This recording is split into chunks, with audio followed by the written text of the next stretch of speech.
ఆశ్రయం ఉన్నటువంటి శంషాబాద్లో నాటి ముఖ్యమంత్రి అయినటువంటి నీలం సంజీవ్ రెడ్డి నవంబర్ 1వ తేదీన మన రాష్ట్రంలో స్థానిక స్వపరిపాలనా సంస్థల ఏర్పాటుకు శ్రీకారం చుట్టడం జరిగింది. అయితే మన దేశంలో ఉండేటటువంటి స్థానిక స్వపరిపాలనా సంస్థలు ఏవైతే ఉన్నాయో వీటి యొక్క ప్రస్థానం గురించి మనకు ఒక అవగాహన ఉండాలి. అంటే నేను డైరెక్ట్గా మీకు ఈ స్థానిక స్వపరిపాలనా సంస్థలు అనేటటువంటి అంశాన్ని చెప్పడానికంటే ముందు దీనికి సంబంధించినటువంటి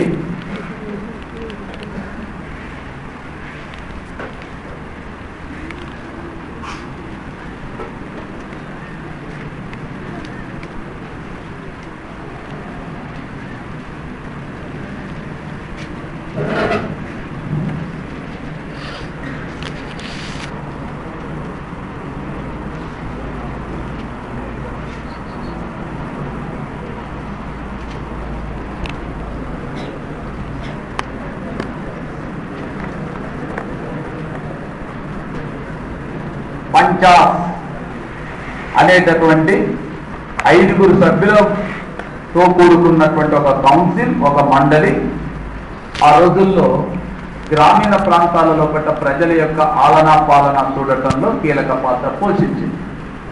సరే, అది ఎప్పుడో జరిగింది మనకు తెలియదు అనుకుంటే 1984లో ఎన్టీ రామారావు ప్రభుత్వం మన రాష్ట్రంలో గ్రామాధికారుల వ్యవస్థను రద్దు చేయడానికంటే ముందు కూడా మన దగ్గర కూడా ఈ పటేలు, పట్వారి, మునసబు, కర్ణం వ్యవస్థలు మన దగ్గర కూడా ఉన్నది. వీళ్ళు ఆ రోజున గ్రామీణ ప్రాంతాల యొక్క పరిపాలనలో కీలక పాత్ర పోషించినటువంటి వాళ్ళే. అయితే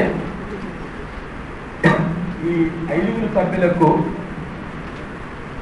ఆయత్ అంటే ఒక అధికారయుతమైనటువంటి సంస్థగా పనిచేయడంతోనే ఇది పంచాయత్గా మారింది అంటున్నాం.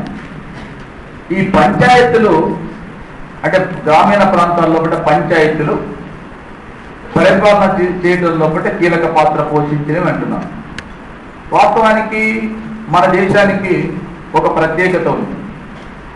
భారతదేశం స్వయం సమృద్ధి చెందిన ఆర్థిక వ్యవస్థగా వర్ణిస్తుంటాం. అంటే ప్రాచీన కాలం ఈ ల్యాండ్ ల్యాక్డ్ అంటే ఇది ఒక ఏమంటాం క్లోజ్డ్ ఎకానమీగా ఉందని. కారణం ఏంటంటే ప్రజలకు 2 అవసరాల కోసం ఇతరులతోని, ఇతర ప్రాంతాలతోని సంబంధాలు ఉండేవి. 1 ఉప్పు, 2 లోహం. ఈ రెండింటి కోసం మాత్రమే ప్రజలు ఇతరులతో సంబంధాలు కలిగి ఉండేవారు. దాదాపుగా వాళ్ళకి సంబంధించిన అవసరాలన్నీ కూడా ఆ గ్రామంలోనే సమకూర్చుకునేటటువంటి పరిస్థితి ఉండేది. అలాంటి సందర్భంలో ఆ గ్రామంలో ఉత్పన్నమయ్యేటటువంటి సమస్యలు కానీ ఆలనా పాలన మొత్తం కూడా వీళ్ళే చూసేవారు. ఇలాంటి దానిని మనం నాటి గ్రీకు నగర రాజ్యాల్లో ఉన్నటువంటి జెరంటోక్రసీతో పోల్చవచ్చును. జెరంటోక్రసీ అంటే వృద్ధుల స్వామ్యం. వృద్ధుల స్వామ్యం అంటే గ్రామం ప్రాంతంలో ఉండేటటువంటి ఎవరైతే ఎల్డర్స్ ఎవరైతే ఉన్నారో, పెద్దలు ఎవరైతే ఉన్నారో వాళ్ళే అన్ని అంశాలపైన వాళ్ళే నిర్ణయాలు చేసేటటువంటి వాళ్ళు. కోర్టుకు వెళ్ళాల్సిన అవసరం లేదు, వాళ్ళే సమస్యలు పరిష్కరించేవారు. వ్యవసాయానికి సంబంధించి కానీ, శాంతి భద్రతలకు సంబంధించి కానీ అన్ని విషయాల్లో కూడా వీళ్ళే కీలక పాత్ర పోషించేటటువంటి వాళ్ళు గ్రీకు నగర రాజ్యాల్లో. సో గ్రీకు నగర రాజ్యాల్లో ఉన్న జెరంటోక్రసీ, భారతదేశంలో ఉండేటటువంటి ఈ పంచాయత్ 5 సభ్యులతో కూడుకున్నటువంటి మండలి ఆలనా పాలన చూడటం రెండింటిని కూడా ఒకే కోణంతో పోల్చడం జరిగింది. అదేవిధంగా మన దేశంలో అంటే ప్రాచీన కాలం నుంచి ఈ అంటే స్థానిక స్వపరిపాలన సంస్థలు క్రమబద్ధంగా అమలు జరుగుతూ వచ్చినవి. కానీ ఒక దశ వచ్చిన తర్వాత ఆ క్రమబద్ధత లోపించింది. మీకు మామూలుగా జాతక కథల్లో కానీ అంటే ప్రాచీన కాలానికి సంబంధించిన దాంట్లో కానీ శుక్రాచార్య యొక్క నీతి సారంలో దీని గురించి చెప్తాం. చెప్పేటప్పుడు అందులో ఒక విషయం ప్రస్తావించబడింది. ఏంటంటే ఒక తండ్రి అంటే తన కుమార్తె యొక్క వివాహం చేయడానికంటే ముందు చేసేటప్పుడు తన కుమార్తెని ఎవరికిచ్చి వివాహం చేయాలని చెప్పి ఆలోచించేటప్పుడు అవతల అంటే పురుషుడు యొక్క ఆస్తి పాస్తి అందం వీటన్నిటికంటే కూడానట అసలు ఇతడిని పరిపాలించడానికి ఎవడైనా పాలకుడు ఉన్నాడా లేడా అది చూసేవారట ఫస్ట్. నీకు శుక్రాచార్య నీచారంలో డైరెక్ట్ ఉంటుంది. ఎవరైనా తల్లిదండ్రులు తమ కుమార్తె నుంచి వివాహం చేయాలనుకున్నప్పుడట కాబోయేటటువంటి అల్లుడు ఏ విధంగా అసలు వీడిని ఎవరైనా పరిపాలిస్తున్నాడా, పరిపాలించడానికి ఎవరైనా ఉన్నాడా లేదా, ఎందుకు అక్కడ పరిపాలకుడు ఉన్నా లేదని చూడడం అంటే వీడిని పరిపాలించేటందుకు రక్షణ ఇచ్చేటందుకు ఎవరైనా పాలకుడు ఉంటే వాడికి రక్షణ ఉంటే వాడికే రక్షణ లేనప్పుడు నా కూతురికి ఏం రక్షణ కల్పిస్తాడు? ఇది సమస్య. అంటే పాలకులకు అంటే ఆనాడు ఉన్నటువంటి జనపదాలు ఏవైతే ఉన్నాయో అంటే పరిపాలనా ప్రాంతాలు ఏవైతే ఉన్నాయో ఆ పరిపాలన చేసేటటువంటి చోట ఒక నియమబద్ధమైనటువంటి పాలకుడు సంస్థ వ్యవహారం ఇవన్నీ ఉన్నాయా లేవని చూసే పరిస్థితి ఉండేది. అలా అంటే కాలగతిలో మనం కౌటిల్యం యొక్క అర్థశాస్త్రం చూస్తాం. కౌటిల్యం యొక్క అర్థశాస్త్రంలో చాలా స్పష్టంగా చెప్పబడి ఏంటి, ఆనాడు సభ మరియు సమితి అనేటటువంటి సంస్థలు వెలిసి పనిచేసినట్టుగా ఆర్యుల కాలంలో ఇది స్పష్టంగా కనిపిస్తుంది. అట్ ది సేమ్ టైం గ్రామీణ పరిపాలన కోసం పనిచేసినటువంటి అధికారిని గ్రామని అది అధికారంతో ఒక అధికారి పనిచేసినట్టుగా 10 గ్రామాలను పరిపాలించేటటువంటి వ్యక్తిని దశగ్రామని అనేటటువంటి పేరుతో పిలిచినట్టుగా కూడా చివరికి న్యాయస్థానాల గురించి కూడా చెప్పినాడు. క్రిమినల్ న్యాయస్థానాలు, అదేవిధంగా సివిల్ న్యాయస్థానాలు, ధర్మస్థీయ అనేటటువంటి సివిల్ న్యాయస్థానం పనిచేసినట్టుగా, అదేవిధంగా కంటక శోధన అనేటటువంటి క్రిమినల్ న్యాయస్థానాలు పనిచేసినట్టుగా కూడా కౌటిల్యం యొక్క అర్థశాస్త్రంలో చూడవచ్చు. ఆర్యుల కాలంలో సభ మరియు సమితి అనే సంస్థలు పనిచేసినట్టుగా. పోనీ మన వాళ్ళు ఏమైనా రాస్తున్నారు అని అనుకుంటే మీకు విదేశాలకు సంబంధించినటువంటి అంశాలు ఉన్నాయి. మెగస్తనీస్ రచించినటువంటి ఇండికా గ్రంథంలో పాటలీపుత్ర నగరాన్ని పరిపాలించడం కోసం నాగరిక్ అనేటటువంటి అధికారి పనిచేసినట్లుగా, అతనికి సలహాలు సూచనలు చేయడం కోసం 30 మంది సభ్యులతో కూడుకున్నటువంటి ఒక కౌన్సిల్, ఒక మండలి పనిచేసినట్లుగా కూడా ఇక్కడ ప్రస్తావించబడింది Megasthenes. At the same time Britain దేశానికి చెందినటువంటి చార్లెస్ మెట్కాఫ్ అనేటటువంటి వాడు ఈ స్థానిక స్వపరిపాలన సంస్థల గురించి వర్ణించేటప్పుడు భారతదేశంలో స్థానిక స్వపరిపాలన సంస్థలు లిటిల్ రిపబ్లిక్స్ గా పనిచేసినవి అన్నాడు. అంటే ఒక చిన్న చిన్న గణతంత్ర రాజ్యాలుగా పనిచేసినవి కూడా చెప్తున్నాడు. అంటే మన దేశంలో స్థానిక స్వపరిపాలన సంస్థల యొక్క పరిణామ క్రమం అనేది అంటే అభివృద్ధి చెందడంలో కూడా చాలా విస్తృతమైనటువంటి విచారమైనటువంటి అధ్యయనాన్ని మనం చూడాల్సినటువంటి అవసరం ఉంది. అలాగే దక్షిణ భారతదేశంలో స్థానిక స్వపరిపాలన సంస్థలకు ప్రసిద్ధి చెందినటువంటి వాళ్ళు చోళులు. మనం తమిళ సాహిత్యంలో అంటే పరిశీలన చేసినప్పుడు ఈ చోళులకు సంబంధించిన దాంట్లో ఒక కీలకమైన అంశం ఉంది. మనందరం చెప్తాం ఏమని అంటే భారతదేశంలో ఓటు హక్కును ప్రవేశపెట్టిన వాడు బ్రిటిష్ వాడు, 1909 చట్టం ద్వారా భారతదేశంలో ఓటు హక్కును ప్రవేశపెట్టినారని చెప్పి చెప్తాం. చాలా గమ్మత్తైన అంశం ఏంటంటే ఆ రోజున ఈ చోళులు స్థానికంగా పరిపాలన చేసేటటువంటి అధికారులు ఎవరైతే ఉన్నారో, అధిపతులు ఎవరైతే ఉన్నారో వాళ్ళని ఓట్లేసి ఎన్నుకున్నారు. సలాకా అంటే ఈ తాటాకులు ఏవైతే ఉన్నాయో వాటికి ఏదైనా రంగు నద్దేసి ఆ రంగు నద్దినటువంటి వాటిని ఓట్లుగా పెద్ద పెద్ద బాణాలతో కూడినటువంటి కుండలను తయారు చేసి పెద్ద పెద్ద వాటిని బ్యాలెట్ బాక్సులుగా, అదేవిధంగా ఈ తాటాకులు రంగులద్ది వాటిని ఓట్లుగా వినియోగించిన సందర్భాలను పాలకులను ఎన్నుకునేటప్పుడు. అంటే ప్రోగ్రెసివ్ అని చెప్పడానికి ఇది ఉదాహరణ మాత్రమే. సో ఇలా అంటే ప్రాచీన కాలం నుంచి కూడా భారతదేశంలో స్థానిక స్వపరిపాలనా సంస్థల ఏర్పాటుకు సంబంధించి మనకు చారిత్రక ఆధారాలు చెప్పేది ఏంటంటే, మన దేశంలో ఈ స్వయం సమృద్ధి చెందిన ఆర్థిక వ్యవస్థ ఉండటం మూలంగా గ్రామీణ ప్రాంతాల్లో ఉండేటటువంటి పాలక సంస్థలు అనేవి ఏర్పడినవి, అవి పనిచేసినవి, దానికి చారిత్రక ఆధారాలు ఉన్నవి. ఇది ప్రాచీన కాలానికి. కానీ ఈ సంస్థలు కాలగతిలో క్రమబద్ధంగా మనం అభివృద్ధి పరచలేకపోయినాం. దీనికి రెండు కారణాలు ఉన్నాయి. ఒకటి, మన స్వభావంలోనే క్రమబద్ధత ఉండదు. మీలో నాలో ఎవరిలోనైనా మన మన మన తత్వంలోనే ఉండదు. ఒక అంశాన్ని ఆలోచిస్తాము, దాన్ని ఆచరణ పెట్టాలనుకుంటాం. ఈ లోపు ఇంకెవరైనా ఏదైనా చెప్తారు, ఇంకో వైపు ఆలోచన చేస్తాం. ఈ లోపు ఇంకొకటి చెప్తే ఇంకొక వైపు ఆలోచన చేస్తాం. ఈ లోపు మనం ఆలోచించిన ఆలోచన మన నుంచి పోతే మళ్ళీ ఎటో పోతాం. మనకున్న సమస్య మన తత్వంలోనే ఉంటుంది అంటున్నా, అందులో సందేహం ఏం లేదు. ఇక్కడ విషయం ఏంటంటే, దీనికి ఒక కారణం ఒకటే కాదు. అసలు ప్రపంచంలో ఎప్పుడో ఇవాళ ప్రతి దేశంలో కూడా రాజనీతి తత్వం గురించి చెప్పాలంటే సోక్రటీస్, ప్లాటో, అరిస్టాటిల్ గురించి చెప్తారు. ఈ ప్రపంచంలో ఏ దేశంలోనైనా కూడా పొలిటికల్ సైన్స్ గురించి చెప్పేటప్పుడు ఈ ముగ్గురు గురించి చెప్తారు. గ్రీకు తత్వవేత్తలు యాక్చువల్గా. అంతకంటే గొప్ప తాత్విక శాస్త్రం భారతదేశంలో ఆవిర్భవించింది, కానీ మన గురించి చెప్పరు. ఎందుకు చెప్పారంటే, మనం దేన్ని కూడా క్రమబద్ధంగా డెవలప్ చేస్తూ రాలేదు. విషయం ఏంటంటే, మీకు ఒక చిన్న ఉదాహరణ చెప్తాను. మీకు మ్యాకియవెల్లీ గురించి విన్నారు కదా. మ్యాకియవెల్లీ ఇతడు 14వ శతాబ్దానికి సంబంధించిన వాడు. కౌటిల్యుడు ఆల్మోస్ట్ వీళ్ళిద్దరి మధ్యన 1700-1800 సంవత్సరాల తేడా ఉంటుంది. కానీ మనం ఎప్పుడన్నా కౌటిల్యుడు గురించి చెప్పేటప్పుడు ఇండియన్ మ్యాకియవెల్లీ అంటాం. ఎక్కడి మ్యాకియవెల్లీ, ఎక్కడి కౌటిల్యుడు?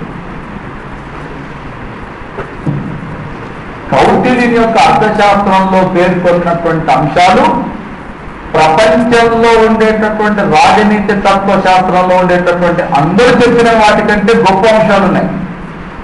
కౌటిల్యుని యొక్క మండల సిద్ధాంతం మోస్ట్ ఇంపార్టెంట్ వన్. ఇవాళ ఎవరు ఏ వ్యూహాన్ని అనుసరించాలన్న విదేశాంగ విధానాన్ని అనుసరించేటప్పుడు కౌటిల్యుడు చెప్పిన మండల సిద్ధాంతం ఆదర్శం. మీకు అందరూ అప్పుడప్పుడు శత్రువు యొక్క శత్రువు మిత్రువు, కౌటిల్యుడే దాన్ని చెప్పింది.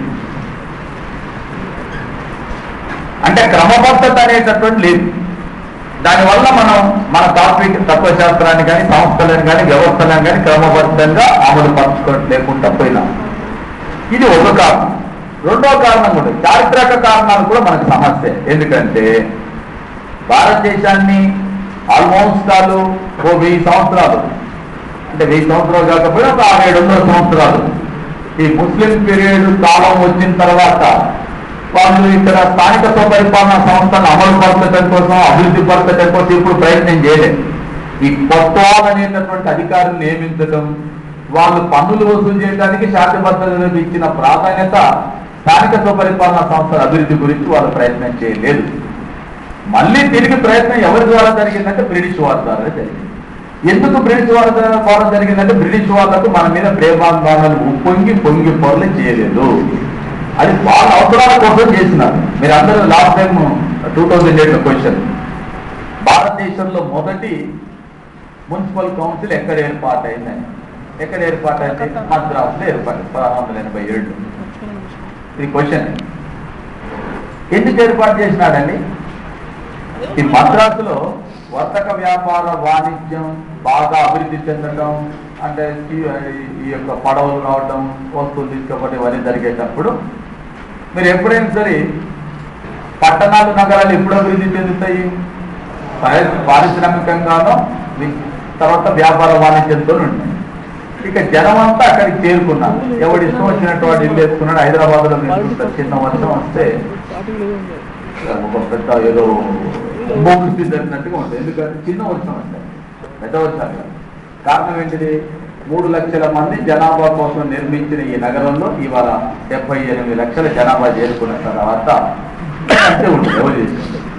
సో ఆ రోజులలో కూడా ఏంటంటే ఈ జనాభా ఎక్కువ రావడంతో ఇబ్బడి ముప్పడిగా ఉండటం, మురికి కూపాలు పెరగటం, అంటు రోగాలు ప్రబలటం ఇవన్నీ వచ్చిన తర్వాత అప్పుడు బ్రిటిష్ వాడు ఏం చేసినట్టు లేదు, దీన్ని ఒక క్రమబద్ధంగా అమలు పరచాలంటే వీటి వ్యవహారాలు చూడటం కోసం ఒక కౌన్సిల్ అవసరం అని చెప్పి అప్పుడు మున్సిపల్ కౌన్సిల్ ఏర్పాటు చేసిన తప్ప ఆయన వాడవసరం కోసం ఏర్పాటు చేసిన తప్ప మనమే. సరే ఇదంతా కొనసాగుతున్న కాలంలో 1726లో మద్రాసులో కానీ, తర్వాత కలకత్తాలో కానీ, అదేవిధంగా బాంబేలో కానీ ఈ ప్రెసిడెన్సీలను ఏర్పాటు చేసిన తర్వాత కొంత స్థానిక స్వపరిపాలనా సంస్థల గురించి ఆలోచన చేసినారు. 1813 చార్టర్ చట్టం ద్వారా స్థానిక సంస్థల్లో పన్నులు విధించేటటువంటి అవకాశం కల్పించిందని కూడా మనం ఈ రాజ్యాంగానికి సంబంధించిన అంశం చెప్పేటప్పుడు వివరించుకున్నాం. తర్వాత 1870లో మొట్టమొదటిసారిగా లార్డ్ మేయో అనేటటువంటి వాడు స్థానిక స్వపరిపాలనా సంస్థలకు సంబంధించిన ఒక తీర్మానాన్ని తయారు చేసినాడు. దురదృష్టవశాత్తు ఈ లార్డ్ మేయో భారతదేశంలో హత్యకు గురి కావడంతో భారతదేశంలో హత్యకు గురైన ఏకైక బ్రిటిష్ గవర్నర్ జనరల్ ఎవరు? Lord Mayo. దాని తర్వాత కుంటుబడింది. కానీ 1882లో లార్డ్ రిప్పన్ స్థానిక స్వపరిపాలనా సంస్థల పైన ఒక తీర్మానాన్ని ప్రవేశపెట్టినారు. దీనినే భారతదేశ స్థానిక స్వపరిపాలనా సంస్థల బాధ్యత మాగ్నా కార్టా వంటిదిగా పేర్కొంటాము. ఎవరు ప్రవేశపెట్టిన తీర్మానం? Lord Ripon. దీంట్లో ఆయన చెప్పింది లార్డ్ రిప్పన్ యొక్క నమూనాని ఇప్పటికి కూడా మనం ఫాలో అవుతున్నాం. ఎలా అంటే ఆయన చెప్పింది ఏంటంటే 3 దశల్లో జిల్లా బోర్డు, 2 తాలూకా బోర్డు, అదేవిధంగా 3వది గ్రామాధికారి అన్నారు. మనం ఇప్పటికి కూడా ఏ వ్యవస్థను అనుసరిస్తున్నాం? ఎన్ని అంచెల వ్యవస్థను అనుసరిస్తున్నాం? 3 అంచెల వ్యవస్థ. దీనికి నమూనాను వేసి వెళ్ళినటువంటి వ్యక్తి అతనే. మీరు లార్డ్ మేయో భారతదేశంలో హత్యకు గురైతే లార్డ్ రిప్పన్ భారతదేశంలో పదవి విరమణ చేసి ఇంటికి వెళ్ళేటప్పుడు బాంబేలో 1,00,000 మంది కన్నీటి వీడుకోలు ఇచ్చినారట ఆ రోజులలో. అంటే ఈ లార్డ్ రిప్పన్ భారతదేశంలో స్థానిక స్వపరిపాలనా సంస్థల పితామహుడు, ఆయన ప్రవేశపెట్టిన తీర్మానమే మాగ్నా కార్టా వంటిది అని చెప్పడానికి కారణం ఏంటంటే స్థానిక స్వపరిపాలనా సంస్థలకు ఒక స్వరూపం తీసుకురావడానికి ప్రయత్నం చేసినటువంటి వ్యక్తి లార్డ్ రిప్పన్. తర్వాత 1907లో ఏర్పాటు చేసిన రాయల్ కమిషన్ ఒక సూచన చేసింది ఏంటంటే స్థానిక స్వపరిపాలనా సంస్థల యొక్క ప్రతినిధులని ఎట్టి పరిస్థితులలో కూడా నియమించొద్దు, వాళ్ళని ఎన్నుకోవాలంటే ప్రజలకు ఓటు హక్కు కల్పించాలని చెప్పినారు. దాన్ని అనుసరించి 1909 మింటో మార్లే సంస్కరణ ద్వారా ప్రజలకు ఓటు హక్కుని కల్పించడం జరిగింది. తర్వాత 1919లో ఈ మాంటేగ్ చేమ్స్ఫోర్డ్ సంస్కరణను ప్రవేశపెట్టినప్పుడు మాంటేగ్ చేమ్స్ఫోర్డ్ సంస్కరణలో ఈ కేంద్ర రాష్ట్ర ప్రభుత్వాల మధ్య అధికారుల పంపిణీ చేసినప్పుడు స్థానిక స్వపరిపాలన అనే అంశాన్ని రాష్ట్ర జాబితాలో చేర్చినారు. రాష్ట్ర జాబితాలో చేర్చిన అంశాన్ని ట్రాన్స్ఫర్డ్ జాబితాలో చేర్చినారు. ట్రాన్స్ఫర్డ్ జాబితాలో చేర్చడం జరిగింది. ఈ ట్రాన్స్ఫర్డ్ జాబితాలో చేర్చడం అంటే వీటిపైన అధికారం ఎవరికి ఉండేది? భారతీయ మంత్రులకు. కాబట్టి మరి స్థానిక స్వపరిపాలనా సంస్థలకు ఒక రూపం తీసుకొచ్చేటటువంటి ప్రయత్నం చేసినారు. 1935 భారత ప్రభుత్వ చట్టంలో రాష్ట్ర ప్రభుత్వాలకు స్వయం ప్రతిపత్తి కల్పించడం, స్థానిక స్వపరిపాలన అనే అంశం రాష్ట్ర జాబితాలను ఉండటంతో మళ్ళీ అంటే వాటి యొక్క అభివృద్ధి కోసం పాటుపడే అవకాశం మనకు వచ్చింది. కానీ భారతదేశానికి స్వాతంత్రం వచ్చిన తర్వాత మనం ఎక్కడ కూడా వీటి యొక్క అభివృద్ధి పైన కేంద్రీకరణ చెయ్యలేదు. అయితే ఒక చిన్న పాయింట్ వస్తుంది. 1900 భారతదేశ స్వాతంత్రానంతరం భారతదేశ స్వాతంత్రానంతరం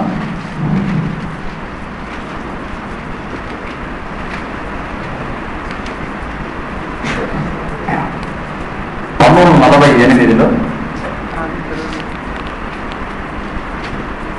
స్థానిక స్వపరిపాలనా సంస్థలపై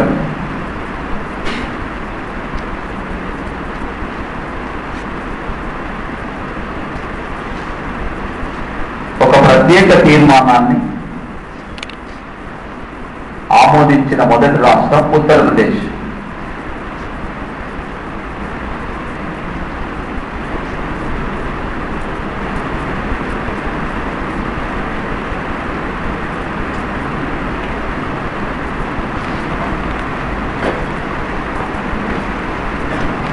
ఓకే, అయితే ఈ స్థానిక స్వపరిపాలన సంస్థలకు సంబంధించి రాజ్యాంగంలో ఎన్నో అధికారుల్లో పొందుపరిచినాం? 40 అధికారుల్లో పొందుపరిచినారు. కానీ ఎక్కడుంది ఇవి? ఆదేశ సూత్రాలు ఉంది. 40 అధికారుల్లో పొందుపరిచినాం, ఆదేశ సూత్రాలు ఉంది. ఆదేశ సూత్రాలు అమలు పరచాలంటే ప్రభుత్వాలు ఏం చేయాలి? చట్టాలు. అంటే చట్టాలు చేయకపోతే కోర్టుకు వెళ్ళి చేయించే అవకాశం లేదు. కాబట్టి అనేక రాష్ట్ర ప్రభుత్వాలు దేశానికి స్వాతంత్రం వచ్చి రాజ్యాంగం రచించుకున్న తర్వాత ఇల్లు చదువుకోవడానికి ఎక్కువ ప్రాధాన్యత ఇచ్చినారు. అంటే రాష్ట్ర ప్రభుత్వ యంత్రాంగం ఏర్పాటు వీటికి ఇచ్చినంత ప్రాధాన్యత స్థానిక స్వపరిపాలన సంస్థలకు ప్రాధాన్యత ఇవ్వలేదు. ఇలాంటి అంశాన్ని దృష్టిలో పెట్టుకొని వాస్తవానికి 1957లో ఈ ఎన్డీసీ తీర్మానాన్ని అనుసరించి బలవంతమైన కమిటీని ఏర్పాటు చేసిన తర్వాత ఈ కమిటీ చేసినటువంటి సూచనలను అనుసరించి 1959 అక్టోబర్ 2వ తేదీన మొదటిసారిగా రాజస్థాన్ లో అంటే నాగోర్లో పంచాయతీరాజ్ సంస్థల ఏర్పాటుకు పండిట్ జవహర్లాల్ నెహ్రూ శ్రీకారం చుట్టినారు. తర్వాత రెండోది మన రాష్ట్రం అంటున్నాం. అయితే ఇప్పుడు మనకు అంటే ఇప్పటి వరకు చెప్పినటువంటి అంశాలపైన అడిగితే ప్రశ్న అడగవచ్చు. ఎందుకంటే ఒకసారి మనం డైరెక్ట్ అడిగినాం కాబట్టి మనం ఏది కూడా నెగ్లెక్ట్ చేయలేదు. సభా సమితి గురించి అడుగుతారా, గ్రామాన్ని గురించి అడుగుతారా, లేక ఛాలెంజ్ మెట్కాప్ గురించి అడుగుతారా అనేది తర్వాత లేక చట్టాల్లో స్థానిక స్వపరిపాలన సంస్థల పితామహుడు ఎవరని చెప్పి లార్డ్ రిప్పన్ గురించి కూడా ప్రశ్న వచ్చింది. కాబట్టి అవి ప్రాచీన కాలాన్ని అంటే ఇంతకుముందు సంబంధించినటువంటి. ఇప్పటి నుంచి చెప్పబోయేటటువంటి అంశాలన్నీ కూడా అంటే స్థానిక స్వపరిపాలన సంస్థల్లో ఒక గ్రాడ్యువల్ గా నిర్మాణాత్మకంగా వచ్చినటువంటి మార్పులు, అభివృద్ధి గురించి కూడా చర్చించాలి. కారణం ఏంటంటే మీరు అంటే భారతదేశంలో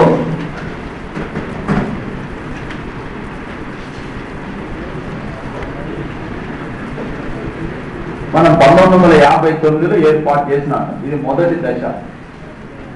ఈ మొదటి దశలో 1959 నుంచి 1964 వరకు దీన్ని మొదటి దశగా చెప్తున్నాము.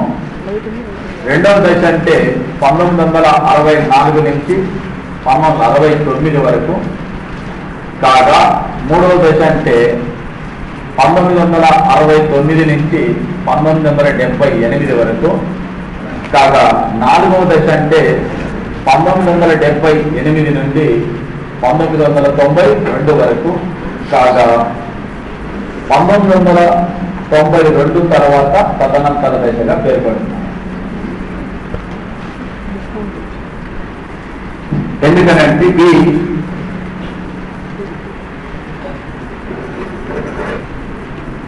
దీన్ని ప్రారంభ దశగా చెప్తున్నాం. ఓకే, దీన్ని శబ్ద దశగా చెప్తున్నారు కాగా, దీనిని పతన దశగా చెప్తున్నారు. దీన్ని పునరుజ్జీవన దశగా పేర్కొంటున్నాము కాగా, దీన్ని రాజ్యాంగ దశగా పేర్కొంటున్నాము.